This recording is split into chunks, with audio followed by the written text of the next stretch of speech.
नव्याने आम्हाला तो धम्म समजायला त्यांनी स्वतः समजून घेतला आणि आमच्यापर्यंत तो पोहोचविला. आणि 14 ऑक्टोबर 1956 साली नागपूर येथे दीक्षाभूमीवर त्यांनी लाखो अनुयायांसोबत हा बुद्धांचा धम्म स्वतः अंगीकारला आणि अनेक लोकांना या धम्माची दीक्षा सुद्धा दिली. आणि त्याच माध्यमातून आपण आज बुद्धाला समजू शकलो.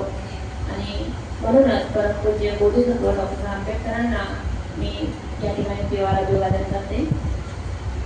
या ठिकाणी महाजनताईकडे उपस्थित धम्मसंगोष्ठीला सर्व माझ्या धम्मबंधू आणि धम्मभगिनींना माझ्या मानाचा जय भीम. आजचा माझा विषय आहे की आता सगळे लोक इथं बसलेले आहेत. तुम्ही इथं येण्यामागचं कारण काय? तुम्ही सर्व इथं येण्यामागचं कारण काय? धम्म ऐकायला म्हणून. कोणी सांगितलं? कोणी सांगितलं? महाजनताईंनी सांगितलं. समजा महाजनताईंनी सांगितलं, सगळ्यांनाच सांगितलं. सगळेच लोक आले का? या कॉलनीमध्ये जेवढे लोक असतील, तुमचा व्हॉट्सअप ग्रुप आहे, सगळ्यांना मेसेज आला की आज महाजनताईकडे धम्मसंगोष्ठी आहे तर सगळ्यांनी या. ग्रुप पैकी 50% किंवा 30% लोक आले किंवा 20% लोक आले. मेसेज सगळ्यांनीच वाचला, पण 20% लोक का आले? का आले?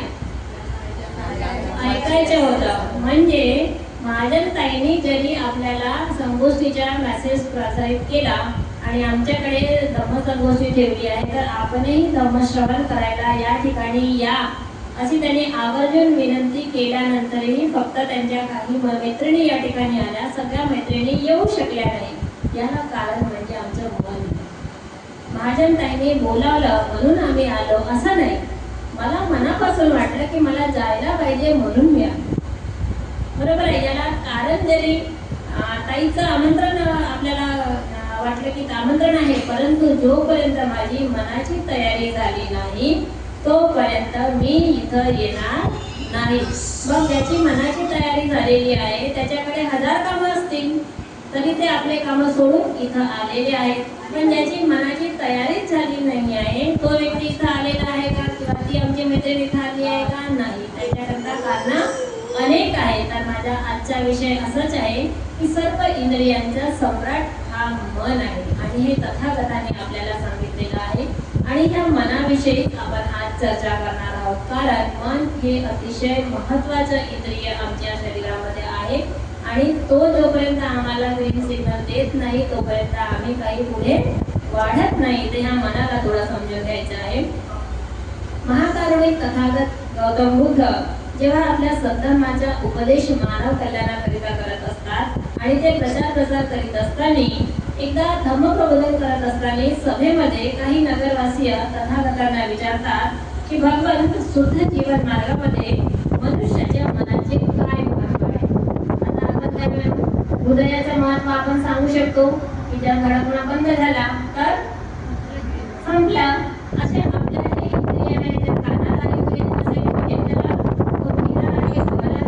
आपण प्रत्येक अवयवाचं असं महत्व सांगू शकतो, परंतु मनाचं काय महत्व आहे हे आपण सांगू शकत नाही. बरोबर आहे. आपल्याला विचारलं तुझं मन काय वाटते? आज मला बोर वाटते. बरोबर आहे. आज मला आनंद बनावा, आनंद जाणवत आहे. म्हणजे ह्या मनामधले हे जे विचार आहे, मनाच्या ज्या अवस्था आहे, म्हणून ते जे प्रवचन ऐकणारे लोक होते, नगरवासी होते, ते तथागतांना विचारतात की भगवान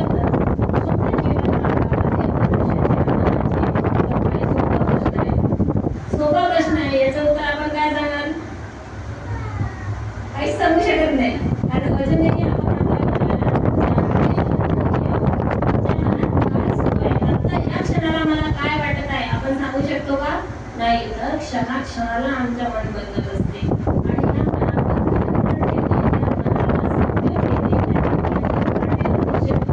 आणि तथागत बुद्ध म्हणतात की आपल्या बुद्धी कौशल्याने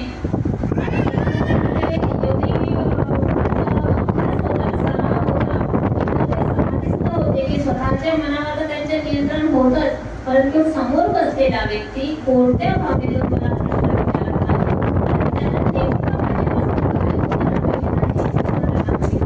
ते स्वतःच्याच नाही तर इतरांच्या मनाला सुद्धा ते समजून घेत होते. म्हणून तथागत त्याला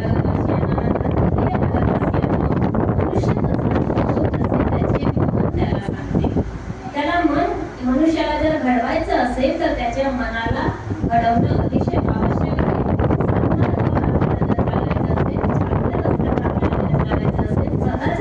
आपल्याला चालायचं असेल तर सगळ्यात प्रथम आपल्याला आपल्या मनाला योग्य प्रकारे घडवायचं आहे.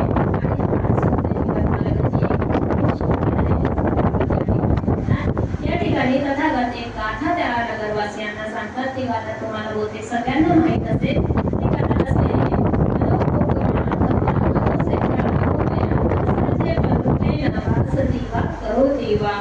ततोनं दुःख मनवेती चक्कं व बहतो पदव्या.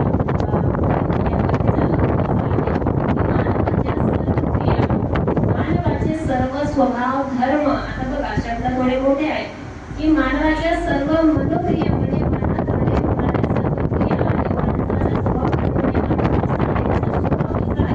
यामध्ये त्याचे मन सर्वश्रेष्ठ व अग्रेसर आहे.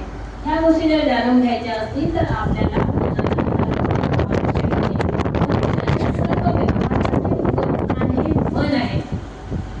मी तुम्हाला म्हटले की तुम्ही इथं ताईच्या आमंत्रणावरून नाही आले. तुम्ही तुमच्या मनाची जेव्हा तयारी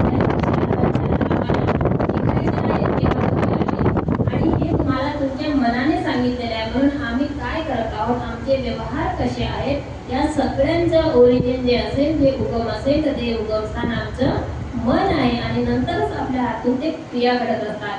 मानवाचे व्यवहार सर्व मनप्रधान आहेत असे तथागत नगरवासियांना सांगतात. आता एखादा मनुष्य जर दुष्ट चित्ताने बोलला, एखादा चुकीचा बोलला किंवा वागला तर आपण काय म्हणतो, तो चांगला व्यक्ती नाही आहे किंवा ती चांगली व्यक्ती नाही आहे. तथागत यामध्ये या गाथेमध्ये असे म्हटलेलं आहे की एखादा मनुष्य जर दुष्ट चित्ताने बोलत असेल किंवा तसा वागत असेल तर चालत्या बैलगाडीचे चाक, बैलगाडी सगळ्यांनी पाहिलेली आहे, ही उपमा इथं दिलेली आहे.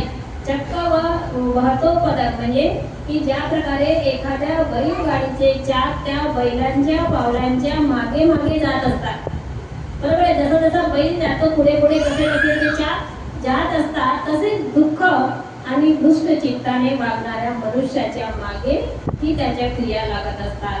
म्हणजे जर असं जर दुःख, आमचं चित्त जर दुष्ट असेल, दुःखी असेल तर या प्रकारच्या क्रिया सुद्धा, चुकीच्या क्रिया सुद्धा आमच्या सोबत चालत असतात असं तथागत म्हणतात. कायिक, वाचिक आणि मानसिक ह्या ज्या सर्व क्रिया आहेत, आता काया वाचा मन, काया वाचा मनाने, बरोबर आहे. काया म्हणजे शरीराने, वाचा म्हणजे वाणीने आणि मनाने म्हणजे आपलं मन, ज्याच्या विषयात आपण बोलत आहोत. ह्या ज्या मानसिक क्रिया ज्या असतात ह्या सर्व क्रिया मनोमय आहेत. आता एखाद्याने एखाद्याला थापड मारली म्हणजे काय म्हणतो की त्याला मारलं, पण त्याला करायला सांगतो कोण, मन. एकदम त्याला हात उचलतो का, मनात जेव्हा राग येतो आणि तो राग जेव्हा अनावर होतो तेव्हा आपण एखाद्याला मारतो किंवा चुकीचं बोलतो किंवा अपशब्द बोलतो. म्हणजे कायेने जरी आपण अकुशल कर्म करत असलो, एखाद्याला शिवी देत असलो, एखाद्याला अपशब्द बोलत असलो, तरी वाचीने जरी ते दुष्कर्म होतात तरी ते सगळ्यात आधी त्याचं उगम कुठं होते, आमच्या मनामध्ये होते. जेव्हा असा विचार आमच्या मनामध्ये येतो तेव्हा आमची काया किंवा आमची वाचा हे अकुशल कर्मापासून परावृत्त होऊन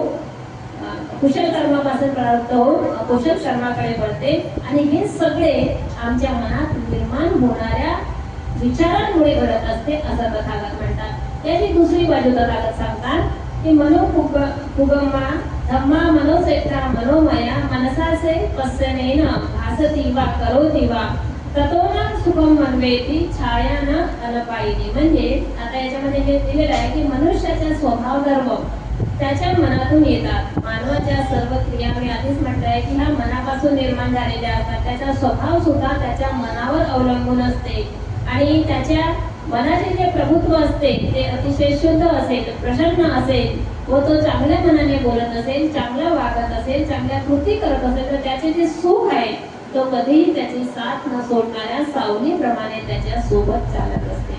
त्याच्यामध्ये छाया न अनपायिनी म्हणजे ही सावली कधीही माणसाच्या साथ सोडत नाही. अशा प्रकारे जर एखाद्या मनुष्याचे विचार चांगले असतील, त्याचे कर्म चांगले असतील, जर तो कुशल कर्म करीत असेल तर हे सुख जे आहे, आपण ज्याला सुखाची व्याख्या आपण करू शकत नाही, प्रत्येकाच्या मते सुख हे वेगवेगळं आहे, परंतु तुम्हाला वाटते की मी जर सुखी राहिलं पाहिजे किंवा एखाद्या व्यक्तीचं सुख ज्याच्यामध्ये असेल तर त्या प्रकारचे कुशल कर्म त्याला करणे अपेक्षित आहे. आणि जर तुम्ही असे कुशल कर्म करत असाल तर नेहमी तुमचे कुशल कर्म तुमच्या सोबत असतात, सोबतच नाही तर तुमच्या या जगातून गेल्यावरही काही कुशल कर्म घडत असतात. आजचीच एक चांगली गोष्ट मी तुम्हाला सांगते. आज मोडघरे सरांच्या वाढदिवसानिमित्त संध्याकाळला त्यांच्या परिवारातर्फे भोजनदान होतं बघा. म्हणजे मनुष्याचे कर्म त्यांच्या सोबत आणि त्यांच्या नंतरही कसं, हे मला त्यावेळेस तिथं बसल्या सभागृहामध्ये आठवलं की आपण एखाद्या वेळेस आपल्याकडे एखादा प्रवचन घ्यायचं असतं किंवा देसना घ्यायची असते तेव्हा आपण भंतेजी शोधत असतो. एखाद्या चांगले भंतेजी मिळते का, बरोबर आहे, यांना फोन करा त्यांना फोन करा आणि मग ती सायकल सुरू होते, कुठून तरी आपल्याला एखादे भंतेजी मिळतात. परंतु त्या मोडघरे सरांच्या कुशल कर्माचा संचय बघा, आज त्यांना गेल्यावरही आज म्हणजे अनावधानाने कुठलेही आधी ठरलेलं नव्हतं तरीही त्यांच्या आजच्या या मंगलप्रसंगी त्यांचा वाढदिवस होता. आज ते आमचे जे विनय रक्षित भंतेजी आले ते कुठल्याही प्रकारची आपण त्यांची तारीख घेतलेली नव्हती, पण त्यांच्या भोजनदानाच्या दिवशी ते आलेले त्यांच्या कुशल कर्माचा संचय आहे की न बोलवता एवढे चांगले भंतेजी त्या व्यासपीठावर त्यांच्या कार्यक्रमाला. हे त्यावेळेस मला असं बसताना वाटलं की नाही, माणसाची कुशल कर्म हे असे असतात की आपण त्यांना आमंत्रण दिलं नव्हतं की माझ्या घरी कार्यक्रम आहे, माझ्याकडून भोजनदान आहे, तुम्ही या, पण भंतेजी अनावधानाने त्या दिवशी आले. हे माणसाचे कर्म आहे की कुशल कर्म आपल्या हयातीतच नाही तर आपल्या नंतरही आपल्या सोबत असतात. आणि एक चांगलं उदाहरण आपल्याला पाहायला मिळालेलं आहे. मनुष्याच्या जीवनामध्ये मनाला फार मोठे स्थान आहे हे तथागत म्हणतात. मी आता सांगितलं की कायिक, वाचिक आणि मानसिक ज्या सर्व क्रिया असतात, मग ते चांगल्या असतात किंवा वाईट असतात, त्या सगळ्या आमच्या मनावर अवलंबून असतात. आणि आमचे मन जसे जसं आम्हाला सांगतो तसं तसं आम्ही बोलतो, तसं तसं आम्ही वागतो. जर माझ्या मनानं ही संकल्पना केली नसती किंवा ताईंनी असा एक त्यांच्या मनात विचार आला नसता की आपण धम्मसंगोष्ठी अशी आयोजित करायची, लोक विहारात येत नाही तर आम्ही घरोघरी जायचं, त्यांना प्रबोधन करायचं, त्यांना धम्म सांगायचा, म्हणजे हा मनात आलेला विचार तो त्यांनी नंतर रुजवला, बरोबर आहे. आमच्यापैकी काही लोकांना वाटलं की आम्हाला बोलता येते, आम्ही वाचतो, आमचा अभ्यास आहे, तर आम्ही का बरं धम्म सांगायला नको. मग आमच्यापैकी काही लोकांनी आपली मनाची तयारी दर्शवली की नाही आता आम्ही हा विषयावर बोलणार. मग जर आम्हाला त्याच्याबद्दल जास्त माहीत नसेल तर आम्ही माहीत करून घेतो, पुस्तकं वाचतो, जिथून जिथून जी जी सामग्री आम्हाला मिळेल ती सगळे संकलित करून तुमच्या समोर आम्ही मांडतो. म्हणजे हे मनानं ठरवलेलं आहे. जर मी हा विचार केला की काय करायचे, संगोष्ठीमध्ये जाऊन शनिवार रविवार मस्त घरी थांबतो, फिरायला जातो, पोरांना घेऊन नवेगाव बांधला जातो, असे विचार येऊ शकतात. किंवा एखाद्या ठिकाणी फिरायला जातो असे विचार येतात. हे दोन प्रकारचे विचार झाले. कुठल्या विचारांवर चालायचं, कुठल्या विचारांना सोबत घ्यायचं, कुठल्या विचारांना अवॉइड करायचं किंवा दूर टाकायचं हे आमच्या मनावर अवलंबून असते. म्हणूनच काया वाचा मन आमचं तसंच घडतं जसं आमच्या मनाला संकेत मिळतात किंवा आमचं मन जसं मेंदूला संकेत देतं त्या प्रकारे होत असतो. ज्या प्रकारे आपण म्हणतो की कुशल कर्माचा संचय करावा, त्याच प्रकारे अनावधानाने अकुशल कर्माचाही संचय आपल्या हातून होत असतो. ते मनावर अवलंबून आहे. आणि म्हणूनच आपल्या मनाला परिवर्तन करणे किंवा मनाला संस्कारित करणे, आम्ही म्हणतो धम्म म्हणजे व्यक्तीच्या रूपांतरणाची प्रक्रिया. धम्म म्हणजे वंदना करणे नव्हे, धम्म म्हणजे मेणबत्ती लावणे नव्हे, धम्म म्हणजे तथागताच्या किंवा डॉक्टर आंबेडकरांच्या प्रतिमेला हार टाकणे नव्हे, धम्म म्हणजे मी प्रवचन देणे नव्हे, तर मी जे बोलते त्याच्या हिशोबाने मी चालते का, माझ्या जीवनामध्ये मी जे किती अंगीकारते हे धम्म आहे. धम्म हा सांगण्याचा नाही तर हा आचरणाचा मार्ग आहे. जर आम्ही आचरण करत नसू तर आम्हाला धम्म सांगण्याचा काहीही अधिकार नाही. धम्म ही व्यक्तीच्या रूपांतरणाची प्रक्रिया आहे. असे अनेक उदाहरणे आपण धम्मामध्ये वाचतो किंवा आपण जे पुस्तक वाचतो गुरुतायन धम्म, त्याच्यामध्ये अनेक असे उदाहरण येते. लठ्ठमालाची धम्मदीक्षा, तर कश्यप बंधूची धम्मदीक्षा, तर याची धम्मदीक्षा, त्याची धम्मदीक्षा. म्हणजे काय झालं, धम्मदीक्षा घेतली म्हणजे त्यांचे जे पूर्व आयुष्य होतं, त्यांनी जे अकुशल कर्म केले होते त्यांच्यापासून दूर होऊन ते धम्माचे अनुयायी झाले. म्हणजे धम्मामध्ये जो सदाचार आहे, धम्मामध्ये जो शील आहे, धम्मामध्ये जी नीतिमत्ता आहे ती त्यांनी अंगीकारली आणि त्या हिशोबाने ते चालू लागले. म्हणून आपल्याला आपल्याला मन परिवर्तन करणं अतिशय महत्त्वाचं आहे. कारण जर आपलं मन चांगलं असेल तर आपल्या कृती सुद्धा चांगल्या होतील. अन्यथा कोणतेही आई वडील असं वाटत नाही त्यांना की माझा मुलगा किंवा माझी मुलगी वाईट दिशेने नाही. कोणाला तरी असं वाटते का या मुलांनी चुकीचे कामं करावे? कधीच नाही वाटत. म्हणून ते आपल्या मुलांना संस्कार, आपण म्हणतो की ते संस्कार, बाल संस्कार शिबिर आम्ही घेतो. का बरं घेतो? की आमच्या मुलांनी चांगल्या मार्गावर चालावे. चांगल्या मार्गावर चालावे म्हणजे त्यांच्या मनामध्ये ती भावना यावी की मला चांगल्या पद्धतीने राहायचे. आम्ही जेव्हा पंचशील म्हणतो, जे पाचही शील म्हणतो ते काय आहे? हे आम्ही आमच्या मनावर संस्कार करत आहोत की नाही मी खोटं बोलणार नाही. कारण खोटं बोलण्याची प्रेरणाही मनातूनच येते, खरं बोलण्याची प्रेरणाही मनातूनच येते. त्या जेव्हा पाचही शील आम्ही जेव्हा पालन करत असतो तेव्हा आम्ही त्या शीलामुळे आपल्या मनाला संस्कारित करत असतो. म्हणून तथागत बुद्ध म्हणतात की मनाला फार महत्व आहे आणि जगातील जे जे सर्व काही चांगले आहे त्या सगळ्या गोष्टी आपण मनापासून स्वीकारायला पाहिजे. आणि जगामध्ये ज्या ज्या वाईट गोष्टी आहेत त्या आपण मनापासून दूर राहायला पाहिजे त्यांच्यापासून. परंतु होतं काय की असं आपल्या हातून खूप कविता होते. जिथं चुकीच्या गोष्टी घडत असतात त्या गोष्टी आपण लवकर शिकतो. आपले मुलं शाळेत जात असेल, एखाद्यानं अपशब्द म्हटलं की तो घरी येऊन लगेच म्हणते. बरोबर आहे, आम्ही शिवायला शिकवतो का त्याला?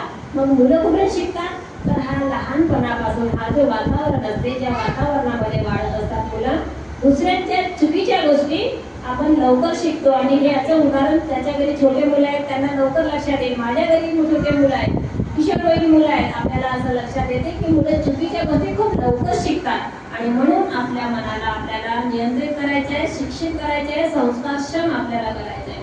तथागत म्हणतात की आता मन म्हणजे नेमकं काय? हृदय तुम्ही दाखवू शकता, असा हा फोटो आहे, दिस इज हार्ट. आपल्या पोरांना शिकवतात, बरोबर आहे, पायापासून तर केसापर्यंत सगळे अवयव शिकवतात. मनाचं काय? मनाचा फोटो असा कोणाकडे असेल तर तुम्ही सांगा, आहे का? नाही. मनाचा फोटो आम्ही आमच्या मुलाला दाखवू शकत नाही की बाबा तू हे मन आहे आणि याला तुला संस्कारित करायचे असं आपण करू शकत नाही. तर तथागत म्हणतात की चित्त किंवा चेतना, मनुष्यामध्ये चित्त किंवा चेतना जी आहे याचं दुसरं नाव मन आहे. जेव्हा आपलं चित्त अस्थिर असते, एखादी चुकीची किंवा एखादी दुःखद घटना आपल्याला निरोप मिळाला तेव्हा आपलं चित्त कसं होते? आपलं चित्त दुःखी होते, विचलित होते. म्हणजे काय होते? आपल्या मनाला दुःख होते. म्हणतो की नाही आपण काय म्हणतो की नाही आता माझं कोणत्या कामात लक्ष लागत नाही, हे लक्ष न लागणे, हे चित्त विचलित होणे, हे अस्थिर होणे म्हणजे मन आहे. आणि हे मन, याच मनाच्या आधारावर आपली नावही आहे. आपण काय म्हणतो? आपण मानव जाती जन्माला आलेलो म्हणतो, स्त्री पुरुष नंतरचे, पण मानव जात, मानव म्हणजे ज्याला मन आहे अशी व्यक्ती. मग जनावरांना मन आहे असं म्हणतो का आपण? त्यांनाही असेल, परंतु ते आमच्या मनात त्यांच्या विकसित झालेलं नाही. चारा खाणं आणि आराम करणं एवढंच माहिती आहे, पण आमचं मन त्याच्याही पलीकडचा विचार करताय. म्हणून ज्याच्याकडे मन आहे तो मानव किंवा मनुष्य हे आपल्या व्यावहारिक भाषेमध्ये शब्द आलेले आहेत. आणि याचाच अर्थ आहे मानव म्हणजे असं आहे की जो मनन करू शकते. तुम्ही मनन करू शकता? ही मेणबत्ती जळली, ही मेणबत्ती अर्धी आहे, हे दिसतंय तुम्हाला? म्हणजे हे तुम्ही ओळखू शकता, तुम्ही चिंतन करू शकता एखाद्या गोष्टीवरती. एखाद्याने ही गोष्ट सांगितली आहे ती योग्य आहे की अयोग्य आहे, तुम्ही चिंतन करू शकता. म्हणजे हे मनन आणि चिंतन करणे हा आपल्या मनाचा स्वभाव गुण आहे. आणि यामधूनच आपल्याला बरंच काही शिकता येते. बरेच लोक असतात तुमच्या जी लावली काढायला मराठीमध्ये मन आहे, विचार न करता बोलतात. म्हणजे ते दुसऱ्याच्या मनाचा विचारच करत नाही की मी जर असं बोलेन तर याला काय वाटेल, आणि असं विचार न केल्यामुळे अविचारपूर्वक आपण काहीही बोलून जातो. तर हे अतिशय अयोग्य आहे. योग्य रीतीने जर आपण मनन चिंतन केलं एखाद्या गोष्टीबद्दल तर आपल्या हातून कधीही कुशल कर्म घडणार नाही असं तथागत म्हणतात. तथागत म्हणतात की आपल्या मनामध्ये जे विचार येतात त्याच्यानंतर आपण जी प्रतिक्रिया देतो डावा मेंदू आणि उजवा मेंदू. काही म्हणतात एका पिक्चरमध्ये छोटा मेंदू आणि मोठा मेंदू. आता क्रांती वेळची जायला काय ना छोटे दिमाग को लग जाएगा तो डावा मेंदू आणि उजवा मेंदू होतात, हे भाग आहेत. जेव्हा एखाद्याचा डावा मेंदू आणि उजवा मेंदू पण प्रत्येक वेळेस दोन्ही काम करत नाही. काम म्हणजे फंक्शन तर दोन्ही करतात, पण सचेतन अवस्था आपण जी म्हणतो तर दोन्ही मेंदू एकाच वेळेस सचेत राहत नाही. कधी एखाद्याच्या डावा मेंदू जास्त काम करतो, एखाद्याचा उजवा मेंदू जास्त काम करतो, पण एखाद्याचा दोन्ही मेंदू ऍट अ टाइम काम करत असेल असे लोक ब्रिलियंट कॅटेगरीमध्ये येतात. असे लोक ब्रिलियंट कॅटेगरीमध्ये येतात. तुम्ही त्यांना काय सांगता ते पण शिकू शकतात नुसतं ऐकून. तुम्ही नुसतं फळ्यावर लिहिलं ते पाहून सुद्धा शिकू शकता. आणि नुसतं टच थेरपी म्हणून एक सायंटिफिक वर्ड आहे मेडिकल मध्ये, नुसतं टच थेरपीने सुद्धा ते शिकू शकतात. म्हणजे त्यांचे तीनही सेन्सेस जे असतात, ऑडिओ, व्हिडिओ आणि टच, त्यांचे सारखे असेल ते बरोबर खूप ब्रिलियंट असतात.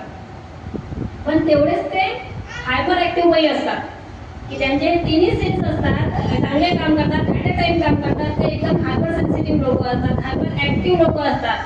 तर अशाच प्रकारे मनाचे सुद्धा 4 भाग आहेत. हे तथागतांनी 4 भाग सांगितलेले आहेत.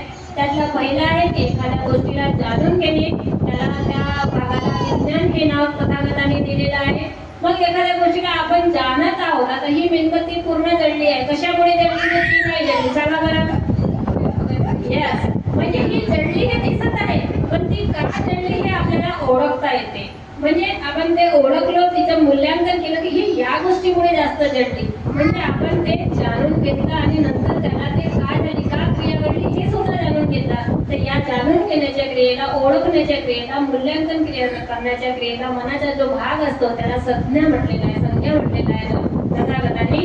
आणि तिसरा आपण अनुभव करतो की आता ही थोड्या वेळाने दिसणार आहे, बरोबर आहे, म्हणजे तो अनुभव आपल्याला येत आहे, याला संवेदना म्हणतात. आता संवेदना ही खूप मोठी गोष्ट आहे. संवेदना चांगल्याही असतात, वाईटही असतात. आणि चौथा तथागतांनी म्हटलेला आहे की संस्कार, मनाचा चौथा भाग आहे संस्कार, की आपण प्रतिक्रिया देणे. आता एखादी आमच्यापैकी आम्ही एवढे लोक बसलेलो आहोत, ही मेणबत्ती जेव्हा पूर्ण विझालेल, एखादीला वाटली की लावलं पाहिजे, म्हणजे हे झाली प्रतिक्रिया. म्हणजे तिने ते जाणलेलं आहे, ते अनुभवलेलं आहे, त्याचं मूल्यांकन केलेलं आहे आणि आता तिची प्रतिक्रिया अशी आहे की ती दुसरी लावली पाहिजे. म्हणजे हे झाले मनाचे 4. छोट्या उदाहरणातून मी तुम्हाला सांगण्याचा प्रयत्न करत आहे. हे झाले मनाचे 4 भाग. आणि हे असे 4ही भाग या व्यक्तीचे सचेत असतात. 4ही भाग काम करत असतात. तो जाणूही शकतो, असाच व्यक्ती प्रज्ञावान होऊ शकतो. कारण की त्याच्यामध्ये ती प्रज्ञा विकसित झाली आहे की काय चांगलं आहे, काय वाईट आहे, हे कशामुळे घडलं तो जाणून घेत असतो. ह्या 4ही भाग मध्ये तथागताने म्हटलेलं आहे की आपल्या जीवनामध्येही असे अनेक प्रसंग येत असतात, ज्याच्या छोट्या छोट्या गोष्टीतून आपण हे शिकत असतो. आणि मनाचे महत्वाचे कार्य आहे आणि ते तथागतांनी आपल्याला विशद केलेले आहे. तथागत म्हणतात की ह्या ज्या 2 गाथा सांगितल्या मी याच्यामध्ये, की आता तथागतांनी हे मनावर काम करणारा पहिला सायकॉलॉजिस्ट म्हणू आपण, मानसशास्त्रज्ञ, मानवशास्त्रज्ञ. आता याच्यामध्ये म्हणू मानसतज्ञ, की ज्यांनी ह्या मनाला समजून घेतलाय आणि या मनाला नियंत्रित ठेवण्यासाठी किंवा त्याला कंट्रोलमध्ये ठेवण्यासाठी तथागतांनी जी आपल्याला मनाचे संस्कार सांगितले आहेत, जगातली पहिली व्यक्ती आहे की ज्याने या मनावर संस्कार सांगितलेले आहेत. त्याच्या आधी कोणीही नाही. सगळे काय म्हणायचे की ही त्याने सांगितले की हे सगळं मनामुळे घडतं. जर आपल्या हातून चांगले काम करत असेल तर मनामुळे घडतात, आपल्या हातून जर वाईट काम करत असेल तर मनामुळे घडत आहे. हे तथागत सांगणारे पहिले व्यक्ती होते. आणि त्यांनी सुसंस्कृत मनाची जी कल्पना आहे प्रत्यक्षात अवलंबणारे तथागतच पहिले होते. सुसंस्कृत मन सगळ्यांकडे आहे, परंतु सगळ्यांचे मन सुसंस्कृत आहे का? नाही. जर सगळ्यांचे मन सुसंस्कृत असते तर शेजारामध्ये झगडे झाले नसते, सासू सुनेमध्ये झगडे झाले नसते, घरात भांडण झाली नसते. हे का होत आहे?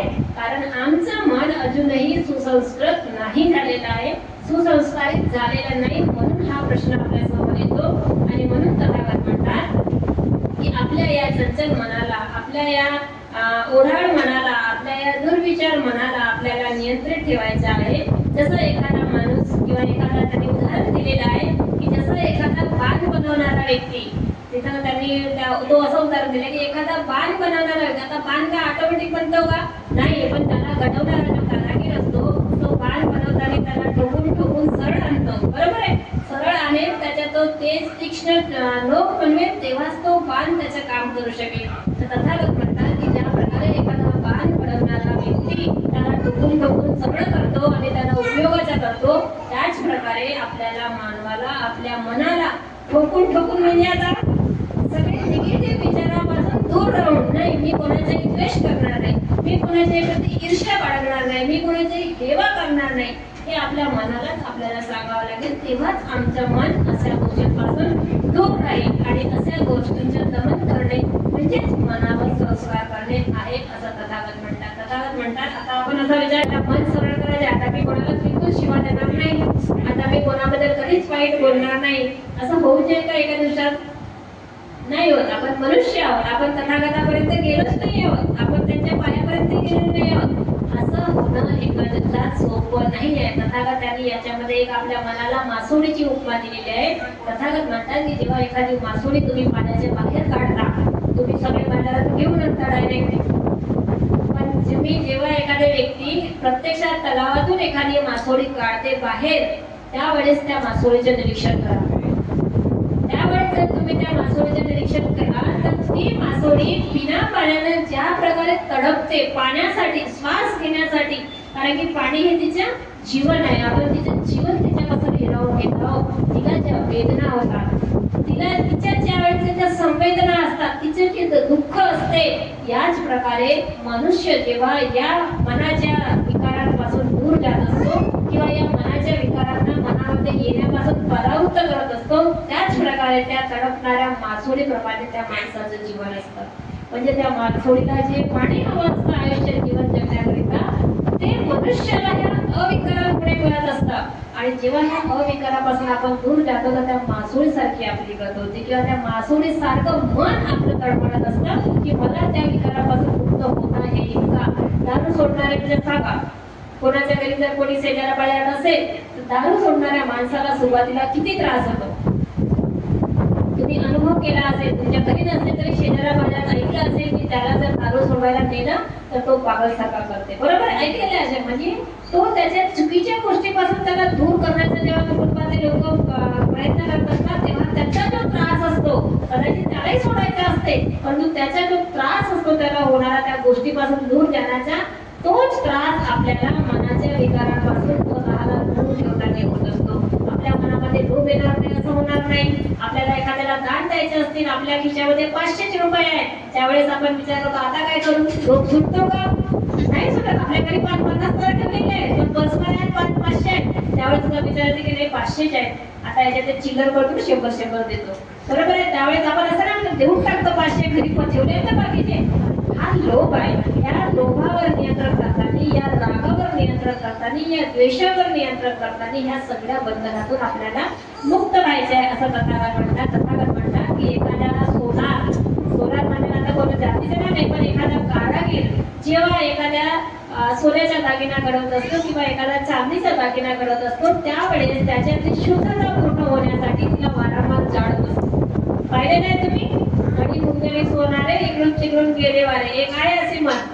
तर त्याच्यामध्ये तो सोना, त्या सोन्याची शुद्धता पूर्ण होण्यासाठी किंवा तो अति शुद्ध होण्यासाठी त्याला नळीद्वारे कुकर घालून त्या सोन्याला आगीमध्ये जाळत असतो. म्हणजे नेमकं काय करतो, त्याला प्युअर करत असतो. आम्हाला सुद्धा आपल्या या विकारांना असंच जाळायचं आहे आणि आपल्याला स्वतःचं मन शुद्ध करून घ्यायचं आहे.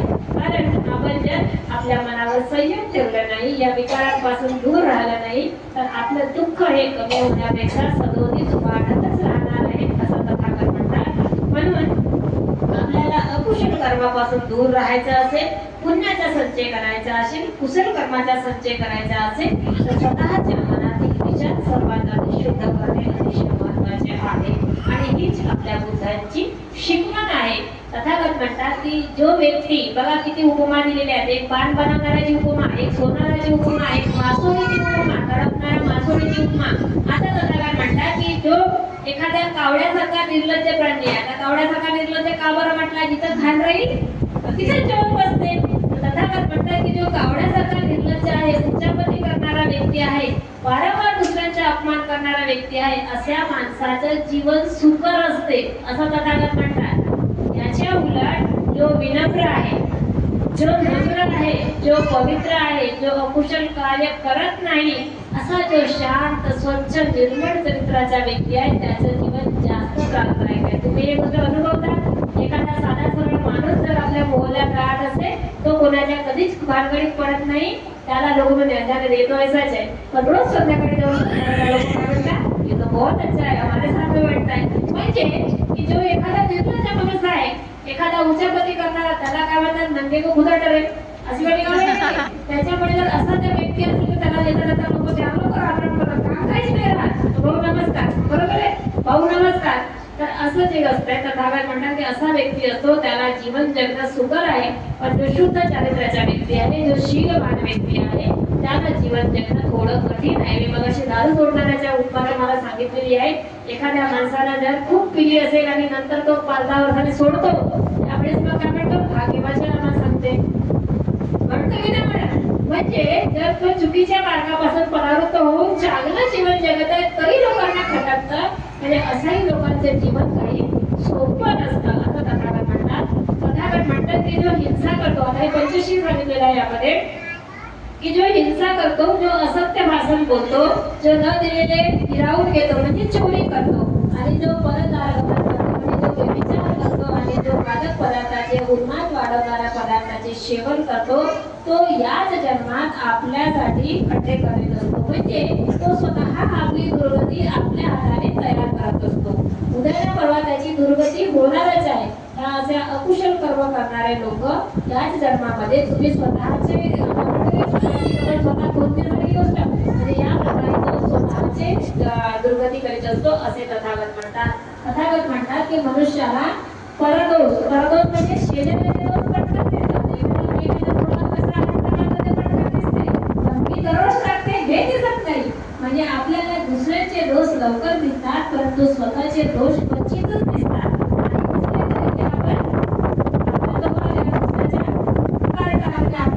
काही करेल तरी बाबा किती चांगला आहे, आणि दुसऱ्याच्या बरोबर एखादा जरी चुकीचा शब्द बोलला तर पूर्ण गावच सांगतो आपण त्याच्या मुलगा असा बोलला, म्हणजे आपले दोष आपल्याला दिसत नाही, आणि दिसले तरी आपण ते त्याच्यात सुधारणा करत नाही किंवा आपण दुसऱ्याला ते सांगत नाही. म्हणून आपले दोष लपवून जो दुसऱ्यांचे दोष पाहत असतो, त्यांचे दोष उघड करून पाहत असतो, त्यांचे दोष विकार वाढत जातात, आणि अशा व्यक्ती दुर्गतीकडे जातो, विनाशाकडे जातो असं तथागत म्हणतात. म्हणून तथागत सरते शेवटी म्हणतात की स्वयंप्रकाशित व्हा. याचा काय अर्थ आहे? याचा एक शब्द आहे, काय आहे तो? दीप भव, म्हणजे स्वतः स्वयंप्रकाशित व्हा. परिश्रमाने, स्वतःच्या कष्टाने, स्वतःच्या सद्बुद्धीने, स्वतःच्या शीलाने, स्वतःच्या सदाचाराने आपलं मन निर्मळ करा, आपलं चित्त शुद्ध करा, चिंतन करा, मनन करा, आणि सुगतीला प्राप्त व्हा असं तथागत म्हणतात. जर आपण चित्त शुद्ध करू शकलो, आपल्या मनातील विकारांना दूर करू शकलो, तर निश्चितच आपले चित्त सुखी होणार आहे, आणि आपण सुगतीला प्राप्त होणार. सुगतीला प्राप्त होणार म्हणजे आमचं मरण खूप चांगलं असं नाही. सुगती म्हणजे लोक भरते विचार करतात, सुगती म्हणजे मरण नव्हे. सुगती म्हणजे तुम्ही जे जीवन जगत आहात ते चांगलं जीवन. एखादा शीलवान धर्मवान व्यक्ती असला आणि तो रस्त्याने जात असला तरी 4 लोक बोलतात की नाही तो खूप चांगला माणूस आहे, बरोबर आहे. गेल्यावर तर सगळेच चांगले म्हणतात, कधी कधी लोक उशिवाही देतात ते सोडा, परंतु तुमच्या जिवंतपणी जर लोकांनी तुम्हाला चांगलं म्हटलं तर ती आहे सुगती, ते आहे तुमचे चांगले कर्म. कारण की या जगातून गेल्यानंतर मग ते श्रद्धांजलीचे कार्यक्रम होते तेव्हा सगळेच चांगलं म्हणते. ज्याला चांगला म्हणायचं नसेल, चांगला अनुभव असेल तोही म्हणते, परंतु जर तुमच्या जिवंतपणी लोक तुमची खरंच प्रशंसा करत असतील, तुमच्या कार्याची प्रशंसा करत असतील, तुमच्या वागण्याची प्रशंसा करत असतील, तुमच्या बोलण्याची प्रशंसा करत, ती आहे सुगती. म्हणजे याच जीवनामध्ये तुम्ही कुशल आणि अकुशल दोन्ही पद्धतीचे जीवन जगणं तुमच्या हातात आहे. स्वतःसाठी खड्डे खोदायचे की स्वतःसाठी चांगले विचार लोकांच्या मनात प्रेरणा देणारे विचार निर्माण करायचे, हे आपल्या कार्यावर अवलंबून आहे, आणि हे सगळे कार्य आमच्या मनावर अवलंबून आहे. आज तुमच्या मनाने ठरवलं, तुम्ही इथे आले, धम्मदेशना सहन केली. धम्मदेशना सहन करणे हे पण एक मंगल कार्य आहे. महामंगलसूत्रामध्ये त्याचा उल्लेख आहे. तुम्ही सगळ्यांनी येता इथं बसून कुशल कर्माचा संचय केलेला आहे, त्याबद्दल तुमचं साधुवाद करते आणि बुद्ध धर्माला अनुसरण्याची प्रतिज्ञा करते. बुद्धं शरणं गच्छामि, धम्मं शरणं गच्छामि.